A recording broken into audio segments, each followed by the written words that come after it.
हिंदू धर्म में दशहरा का पर्व बड़ी ही धूमधाम से मनाया जाता है।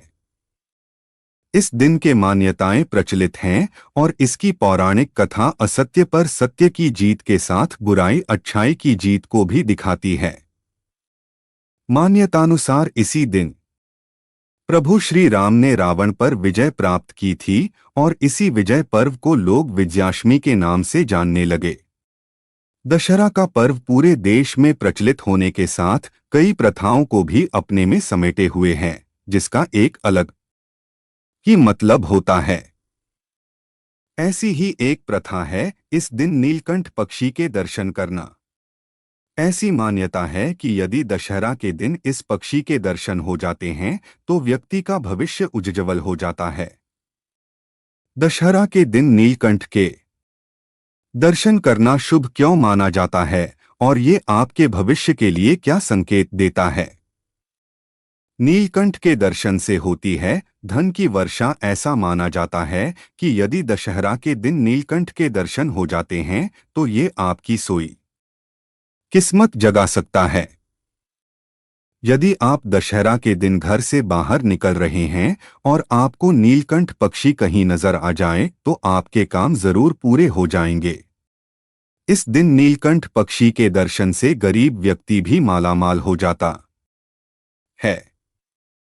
नीलकंठ के दर्शन से बनते हैं विवाह के योग। ऐसी मान्यता है कि यदि आप दशहरा के दिन नीलकंठ के दर्शन करती हैं तो ये आपके जीवन के लिए बहुत ही शुभ संकेत देता है। ऐसा कहा जाता है कि यदि किसी व्यक्ति के विवाह में बाधा आ रही हो और उसे नीलकंठ के दर्शन कास दशहरा के दिन हो जाने से जल्द ही विवाह के योग बनते हैं। नीलकंठ के दर्शन देते हैं ये संकेत। नीलकंठ को भगवान शिव का दूसरा रूप माना जाता है और ऐसी मान्यता है कि इसके दर्शन मात्र से हमारे तमाम कार्य पूरे होने लगते हैं। बहुत से लोग दशहरा के दिन नीलकंठ पक्षी के दर्शन के लिए आतुर रहते हैं। किसी भी मुद्रा में अगर नीलकंठ पक्षी आपको मिल जाए तो ये बहुत ही शुभ साबित हो सकता है। अगर आपको लकड़ी पर बैठे हुए नीलकंठ के दर्शन हो जाते हैं तो समझे तुरंत ही धन के योग बन रहे हैं।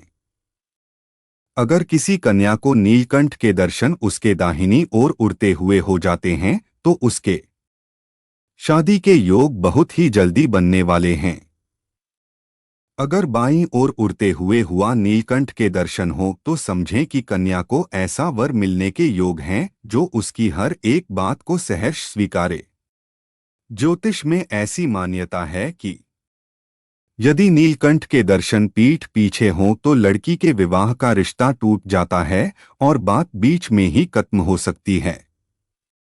लेकिन दशहरा के दिन भी पीठ पीछे से नीलकंठ के दर्शन अशुभ माने जाते हैं।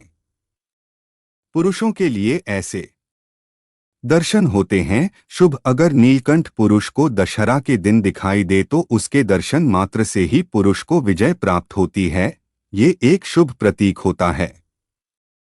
नीलकंठ के दर्शन से बिगड़े काम बन जाते हैं। अगर आपको नीलकंठ के दर्शन होते हैं तो आपके काम में आपको सफलता मिलती है। सोमवार या दशहरा के दिन या फिर महाशिवरात्रि के दिन दर्शन करना भी लाभदायक माना जाता है। ऐसी मान्यता है कि भगवान राम ने इस पक्षी को देखने के बाद ही रावण को युद्ध में पराजित किया था। तभी से नीलकंठ को विजय का प्रतीक माना जाने लगा। इस प्रकार यदि आपको दशहरा के पावन अवसर पर नीलकंठ पक्षी दिख जाए तो ये आपके जीवन में समृद्धि के मार्ग खोल सकता है। अगर आपको यह स्टोरी अच्छी लगी हो तो कमेंट में जय श्री राम जरूर लिखें और चैनल पर नए हैं तो प्लीज चैनल को सब्सक्राइब करें। धन्यवाद।